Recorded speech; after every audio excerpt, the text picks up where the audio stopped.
One little problem I've been having with the irrigation is, you can see here the pole is swaying a little bit.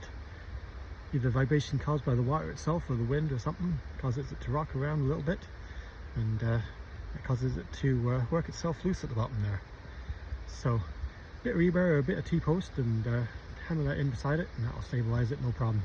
But that'll be a job for the spring, I think. It's working for now, so that's the main thing, and will get us through the last month of irrigation season here.